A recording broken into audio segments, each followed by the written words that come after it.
नमस्कार, बहुत बहुत स्वागत है आपका। आप देख रहे हैं जी न्यूज। मैं हूं आपके साथ शिवांगी ठाकुर। जिस तरह से दिल्ली में ब्लास्ट की घटना हुई, उसके बाद से जी मीडिया ने आपको एक एक रिपोर्ट दिखाई। हम खुद ग्राउंड जीरो पर मौजूद थे और एक एक तस्वीर, ऑथेंटिक रिपोर्टिंग जो है वो हमने आपके सामने रखी। लेकिन इन सब के बीच दिल्ली धमाके के बाद सामने आया एक नया खतरा है, जिसकी आज हम बात करेंगे। यह खतरा है व्हाइट कॉलर टेररिज्म। दिल्ली के दिल में हुए धमाके ने पूरे देश को हिला के रख दिया। लाल किला के पास हुए कार ब्लास्ट में कई निर्दोष लोग जो हैं उनकी मौत हुई, तो वहीं फरीदाबाद से आप देखिए कि कई हजार किलो विस्फोटक बरामद होने के बाद अब ये पूरा मामला जो है वो सिर्फ एक आतंकी वारदात बिल्कुल नहीं रहा। ये देश में आतंक के नए चेहरे को उजागर कर रहा है, क्योंकि अक्सर हम देखते हैं कि हमें आतंकवादियों की जो तस्वीर दिखाई जाती है वो कुछ और ही होती है। हम सोचते हैं कि आतंकी अक्सर वो होते हैं जो कि बेरोजगार होते हैं, बिल्कुल भी पढ़े लिखे नहीं होते हैं, या फिर जिनके पास खोने के लिए कुछ भी नहीं होता है। लेकिन दिल्ली का ये धमाका इस सोच को पूरी तरह से तोड़ रहा है। कभी वो डॉक्टर होता है जिसने पिछले महीने आपके बच्चे का इलाज किया हो, या फिर कभी वो इंजीनियर होता है जो कि आपके बगल वाले फ्लैट में कोई काम कर रहा हो, या फिर कभी वो सॉफ्टवेयर डेवलपर जो कि लिफ्ट में मुस्कुराकर आपको रोजाना नमस्ते कहता हो। ये वही लोग हैं जो कि हमारे बीच है, हमारे आसपास के व्हाइट कॉलर पड़ोसी हैं, जो कि दिखने में तो बिल्कुल आम से लगते हैं, आपकी तरह हमारी तरह लगते हैं, लेकिन इनके जहन में, इनके अंदर कुछ और ही चल रहा होता है। और देखिए किस तरह से इस पूरे मामले में अब जांच एजेंसियों ने कई डॉक्टर्स को और कई हाईली एजुकेटेड पढ़े लिखे लोगों को हिरासत में लिया है। यही वजह है कि सुरक्षा एजेंसी और एक्सपर्ट ने इसे व्हाइट कॉलर टेररिज्म का नाम दिया है। और ये व्हाइट कॉलर टेररिज्म हम इसलिए कह रहे हैं क्योंकि बीते दिनों की अगर हम बात करें तो कई ऐसे मामले हैं जिसमें हमने देखा है कि ये जो आतंकवाद है वो सूट बूट पहनकर, लैब कोट पहनकर ऑफिस टेबल के पीछे छिपा हुआ है। तो देखिए इसके कुछ एग्जाम्पल्स भी मैं आपको दे दूं ताकि आपको याद हो कि आखिर ये व्हाइट कॉलर जो टेररिस्ट हैं वो कैसे होते हैं। आपको आईएसआईएस का जो सरगना है अबू बकर अल बगदादी, वो याद ही होगा। एक पीएचडी होल्डर था वो। इसके अलावा अलकायदा के अयमान अल जवाहिरी जो कि एक सर्जन था, और सबसे बड़े आतंकवादियों में से एक यानी कि Osama bin Laden civil engineering का वो ग्रेजुएट था।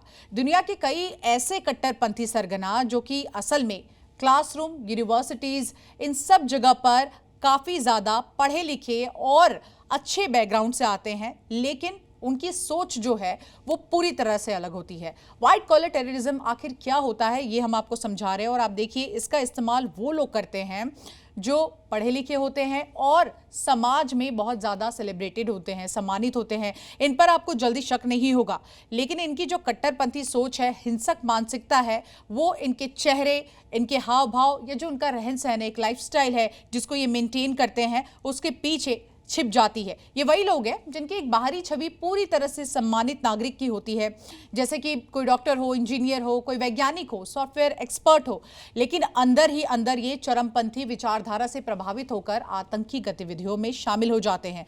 और आम आतंकवादियों से ये कैसे खतरनाक होते हैं ये भी आप समझ लीजिए, क्योंकि इनका जो चेहरा होता है वो भरोसेमंद लगता है, समाज इन पर खुलकर विश्वास करता है, इनके पास ज्ञान, टेक्निक होती है जिससे ये बड़े से बड़े स्तर की साजिश जो है उसको रच सकते हैं। और देखिए ये लोग जो हैं बहुत आसानी से नेटवर्किंग करते हैं, आम लोगों के बीच बहुत आराम से घुल मिल जाते हैं ताकि इन पर किसी को शक नहीं हो।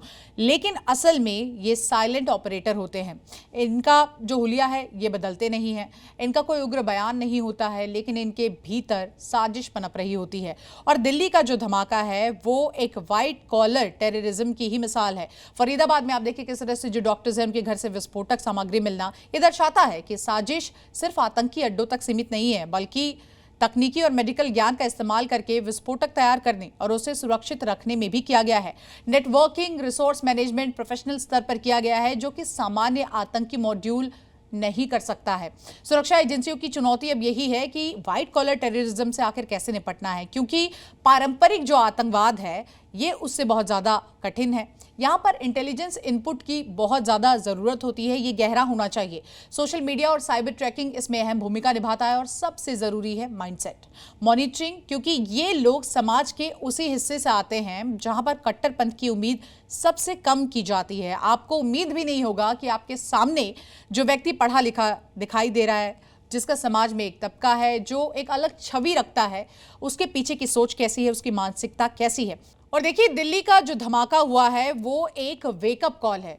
इसलिए वेकअप कॉल है क्योंकि आतंक अब सिर्फ जंगल या फिर सरहद तक सीमित नहीं है, बल्कि शहरों की कॉलोनियों तक, अस्पताल, दफ्तर, प्रयोगशाला तक पहुंच चुका है। ये व्हाइट कॉलर टेररिज्म हमें याद दिलाता है कि खतरा अब चेहरे पेशे से नहीं पहचाना जा सकता, बल्कि वो हो भी सकता है वहां पर जहां हमें सबसे ज्यादा भरोसा हो। तो ऐसे में दिल्ली की घटना के बाद आप देखिए तमाम एजेंसी जो है हाई अलर्ट पर है, जगह जगह पर निगरानी की जा रही है, सुरक्षा के पुख्ता इंतजाम किए जा रहे हैं। इन सब के बीच व्हाइट कॉलर टेररिज्म से लड़ना भी एक बड़ी चुनौती सिर्फ देश के लिए नहीं बल्कि विश्व के लिए भी है। और देखना होगा कि ये जो वेकअप कॉल है इसके बाद इस तरह की जो आतंकवादी गतिविधियां हैं या जो लोग इसमें शामिल हैं उन पर किस तरह से नकेल कसा जाता है। और इसी के साथ साथ ऐसी ही तमाम बड़ी खबरों को देखने के लिए आप देखते रहिए जी न्यूज़।